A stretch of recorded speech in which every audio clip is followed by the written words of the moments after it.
as thou hast given him power over all flesh, that he should give eternal life to as many as thou hast given him.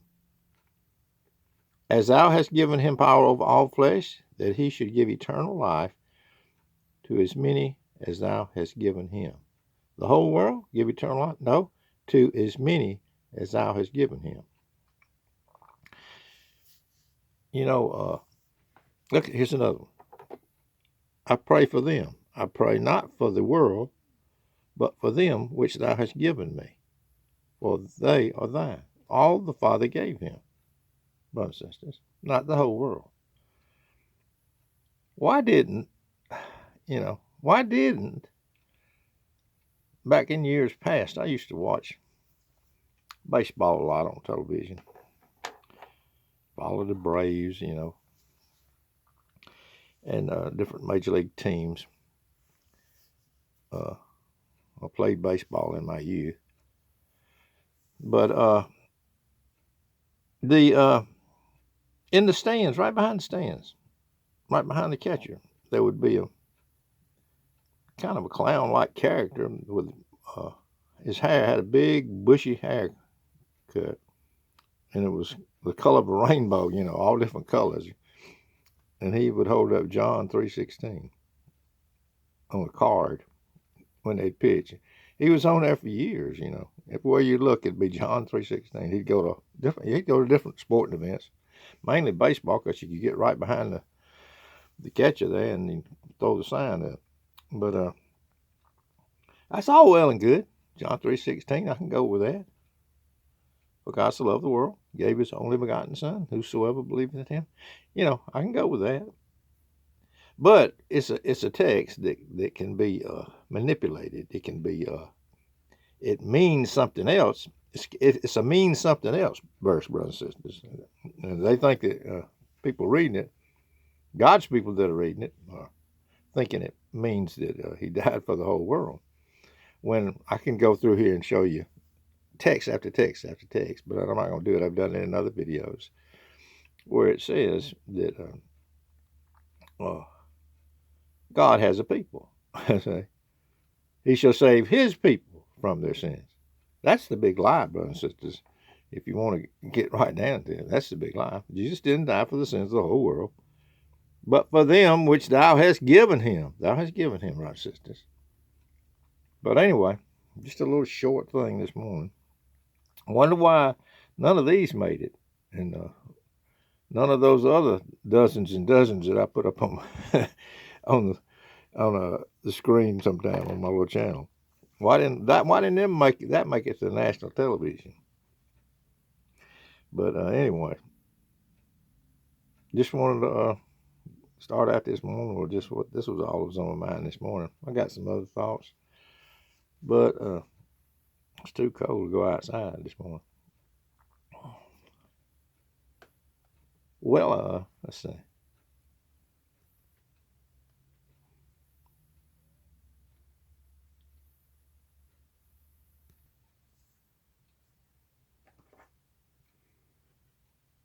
I should have thrown that one back.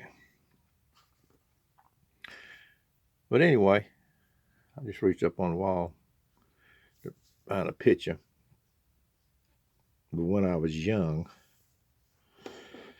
But anyway, the other thing I want to talk about today is the nature of a child of grace. The nature of a child of grace.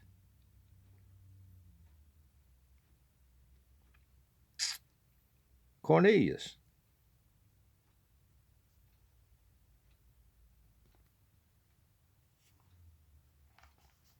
This is a little text. I thought I'd just tack it onto this one.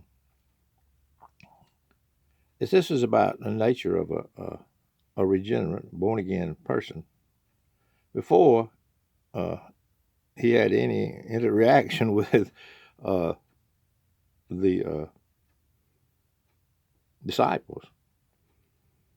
So let's listen to this. This is in Acts 10. The nature of it, somebody that's been regenerated. before, this is before, just remember that. There was a certain man in Caesarea called Cornelius, a centurion of the band called the Italian band, a devout man, and one that feared God with all his house. You know, brothers and sisters, God's people fear him. You know, they don't do certain things because they fear God. The dead alien sinner doesn't do any certain things because they fear what the repercussions of God's law. But the dead alien sinner fears God. You know, he doesn't want. He wants to please God. He doesn't want to. He has a godly fear. I can't tell you exactly. I just say, you know, we don't steal, we don't kill. Sometimes we do. we sin, but it bothers our conscience. Our conscience bothers us. But the dead alien sinner, he doesn't fear God. There's no regard for men either. You know, he doesn't fear God or man. That's one of the attributes of one that's not born of the Spirit. It doesn't mean he's not going to be, but born of the Spirit. It just means that, you know, that's how you.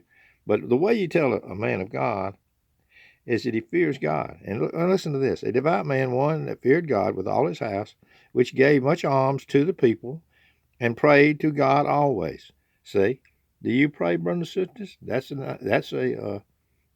an evidence that you're a child of grace, brothers. If you pray, I mean, I'm talking about not like my prayers are probably the weakest prayers in the world, you know. But I'm probably the worst person that's listening to this video that probably plays more than I do. But sometimes I throw up a prayer, you know. Anyway, just wanted to give you some attributes of a child of grace. He saw in a vision, evidently about the ninth hour of the day, an angel of God coming in to him and saying unto him, Cornelius. And he went and he looked on him, and he was afraid and said, What is it, Lord? See, there he is. And he said unto them, Thy prayers and thine alms have come up for a memorial before God. Brothers and sisters, it's a good thing to pray. This was in the book of Acts. Anyway, he sent him down to look up.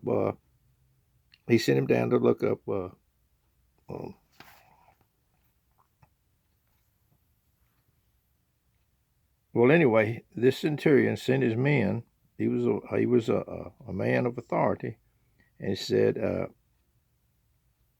to Joppa and called for one Simeon, whose name is Peter, and he lodged with one Simon, a tanner, whose house is by the seaside, and he shall tell thee what thou oughtest to do. In other words, he was going to get more information from Peter on the seaside. What a wonderful experience that must have been. But anyway, what to do? You know, after you're born again, then you do something, not before you're born again. Apparently, this man was born again before, ahead of time. Well, that's my whole thing, brother and sister. The new birth is something that happens to people before they've even heard the gospel. When this poor sinner's view down in Alabama, there's no such thing as gospel regeneration. The gospel brings to light one's blessed condition, brothers and sisters. Anyway, just wanted to tell you some of the one that fear God. I've seen people that didn't even fear God the least little bit, nor regard men the least little bit. I've been around some of them. Not saying they're not going to be. You remember that judge that there was a judge in a city that didn't fear God or regard men. I've seen some. Well, I'm not going to say who it was, but I've seen these type men. Usually, generally, they in high places, judges and things like that. People in authority, way up in authority. But God has people up there too that in high places too that He uses any time He gets ready. But for the most part, they're found in high places. These people that don't fear God, neither regard men at all, brothers and sisters. Anyway, I know I made a mess of it this morning, but just wanted to put some things out there that you can take when you're when you're on your day to day, you're looking around. Look at the nature of a man. Don't look at everything he believes. Some of them believes some crazy things. Some of God's people, but they're just the nicest people on earth. They wouldn't. There's some people. I'll just tell you this right now. There's some people of all kind of persuasions, religious orders, or people that aren't that never darken the door of a church. I'd leave my grandbabies with. That's what I go by. Would I leave my grandbaby overnight with these people? If push comes to shove? Would I do? That's what I would go by. No. Why? Because I think they're born of God. People are born of God, no matter what kind of goofy belief system they may have. Oh, wait. Okay. That's all I wanted to say today. Like I say, I shouldn't have kept that fish, or any, maybe just the top row up there, But I think some of those are hybrids. Yeah. Well, anyway, that was a long time ago, brothers and sisters, and He's brought me a mighty long way since that day. If I'd have known back then what I was going to have to go through, I'd have quit then. But He don't do it that way. He's just one day at a time is the way it happens, and that's the way we ought to live our lives, one day at a time. But anyway, peace and love, Miss Old Boy down here in Alabama.